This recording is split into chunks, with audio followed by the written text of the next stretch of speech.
Coffee connoisseurs in South Tampa are dedicated to creating the ultimate caffeinated drink. Learn how the craft coffee roasters at Buddy Brew Coffee enhance the flavor of the bean, and watch as master baristas brew up the perfect cup.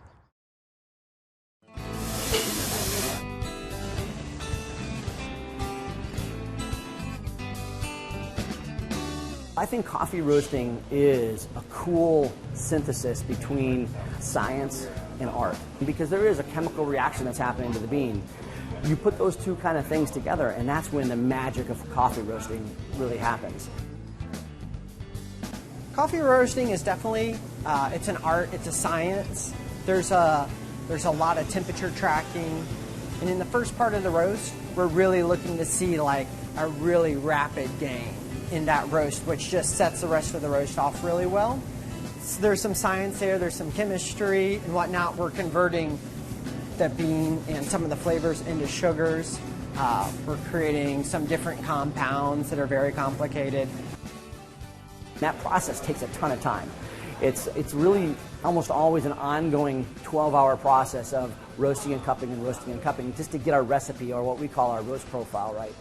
Which basically in essence means bringing out the best that bean has to offer, all the little subtleties and nuances to bake the cup absolutely fantastic. So you couple, buying the best beans in the world with roasting them correctly, and then ultimately preparing them right, it's a better cup.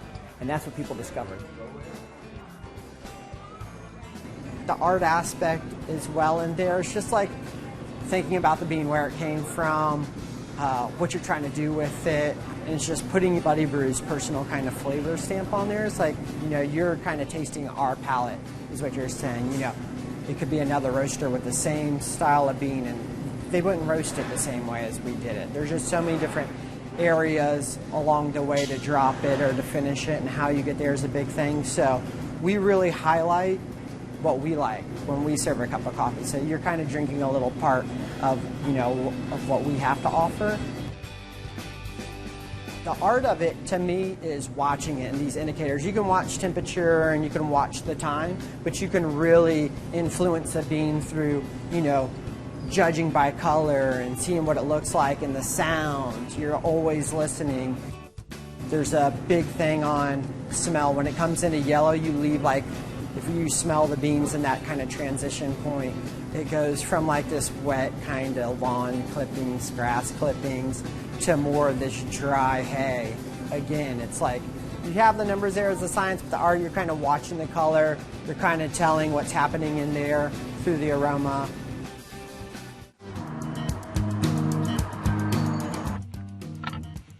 We set out by saying, okay, if we're going to do this thing, the cup is going to be our judge. Whatever happens right here, this is it. If this is right, then all else is well, right? The interesting thing, though, is that if you look at how we're preparing coffee today, we're actually going back in time.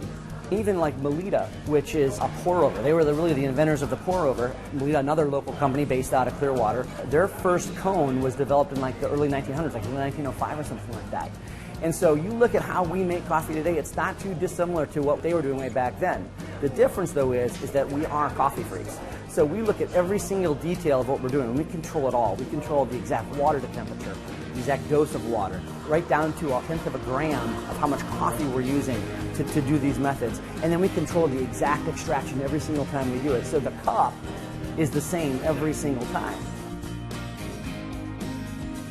One of the things that we try to keep in mind, especially on the brewing side of it, is that we really don't want to mess it up.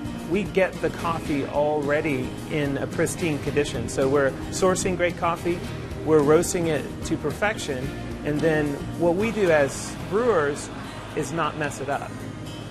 A barista isn't just a bartender. Really, a barista is almost a combination between a bartender and a chef, because they're literally cooking, creating this drink, just like a chef is creating, a cupcake or something.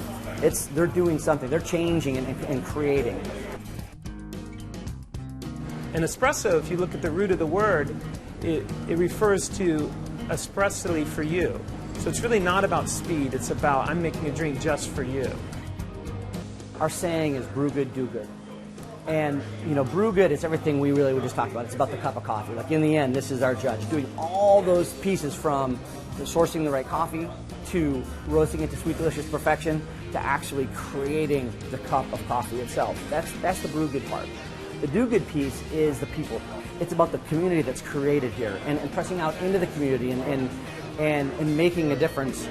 And every single day when people come in and they get a cup of coffee, you can see the difference you make, because a lot of times these people are waking up, it's the first cup, and from the moment that pre-coffee person to that post-coffee person, it's kind of cool what happens there. So we believe that there's power in this cup of coffee, and that we have to respect that whole thing. And so the do good piece is all about that love that we pour out from Buddy Brew, whether it's happening here or out in the community. To learn more, visit buddybrewcoffee.com.